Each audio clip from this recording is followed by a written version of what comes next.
My mistress walked into the restaurant where I was celebrating my 10th wedding anniversary with my wife. She sat down at our table, ordered champagne, and told my wife everything. But here's the twist. I didn't have a mistress. My wife did. And the woman at our table, she was about to expose the biggest betrayal of my life. My name is David, and 10 years ago, I married the love of my life, Sarah. We had everything: a beautiful home in the suburbs, 2 kids, successful careers.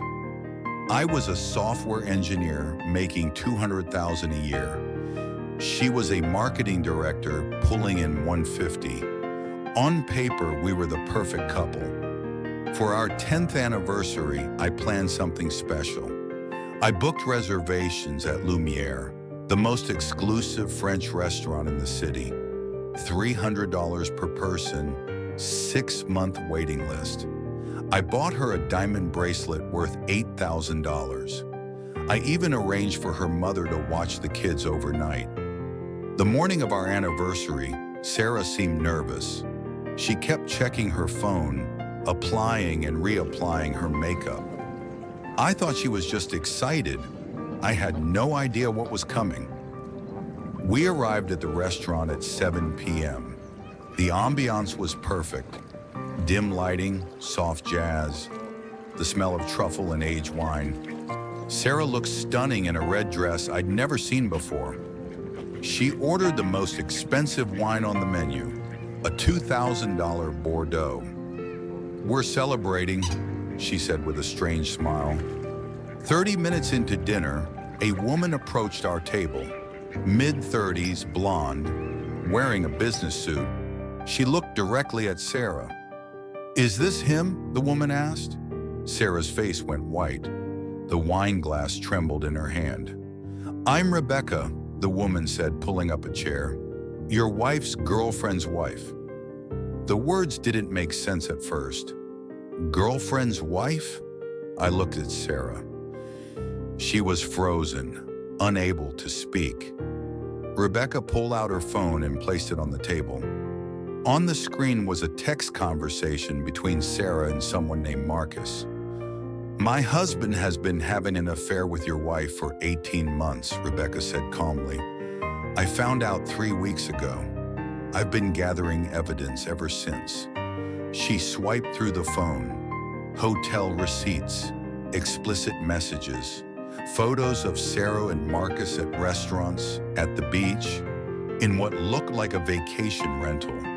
The timestamps showed they'd been together while I was at work, while I was traveling for business, even during my father's funeral last year. "How much does he make?" Rebecca asked me. "What?" I was still processing. "Your annual income." "How much?" $200,000, I said automatically. Rebecca nodded. "Marcus makes $320. That's why she picked him." Sarah finally found her voice. "Rebecca, please." "Please what?" Rebecca's calm cracked. "Please don't tell him that you and my husband have been planning to leave us both? That you've been funneling money into a joint account? That you already hired a divorce lawyer?"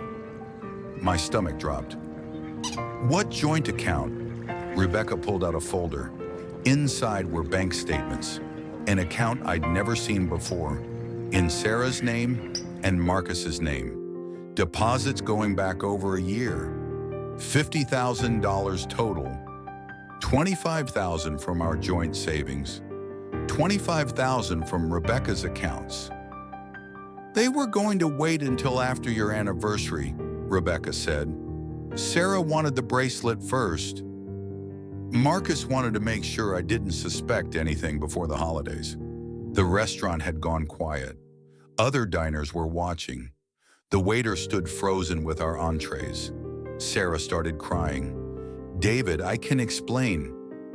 "Explain what?" I heard my voice, but it didn't sound like me. "Explain 18 months of lying? Explain stealing $25,000? Explain planning to divorce me after I gave you an $8,000 bracelet?" "It's not like that." Then what is it like, Sarah? She looked at Rebecca, then at me.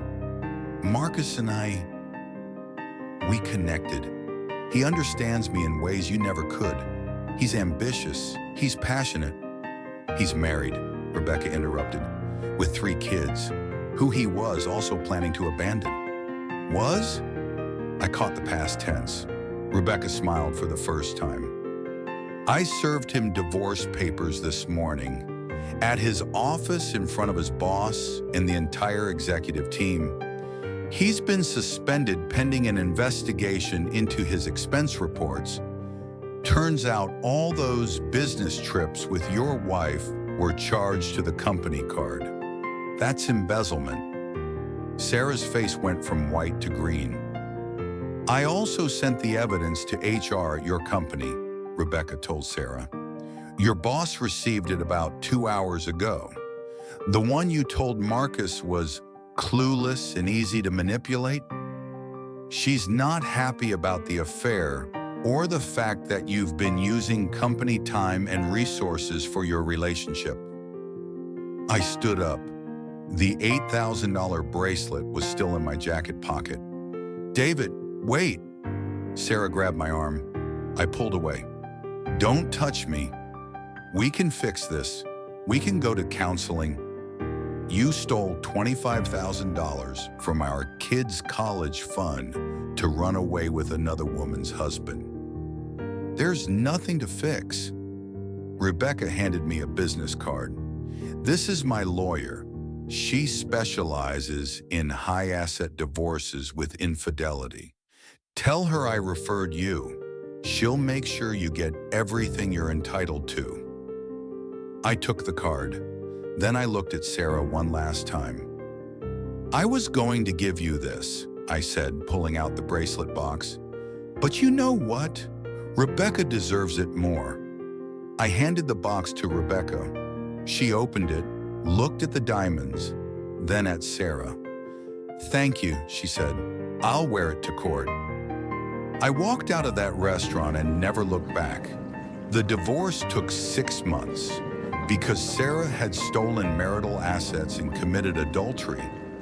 I got the house, primary custody of the kids, and she had to pay me spousal support. Her company fired her for the affair and misuse of company resources. Marcus's company pressed charges for embezzlement. He's currently serving 18 months. Rebecca and I became friends through the divorce process. We helped each other heal. Our kids even had play dates.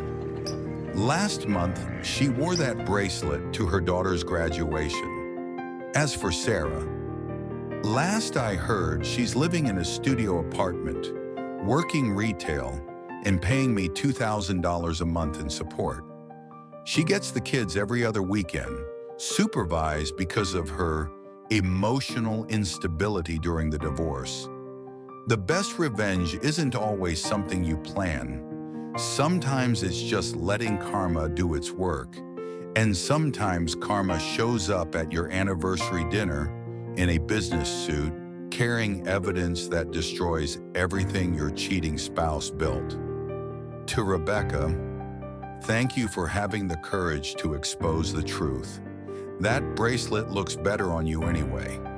And to anyone out there dealing with betrayal, document everything, lawyer up, and remember the truth always comes out. Usually at the worst possible time for the people who deserve it most.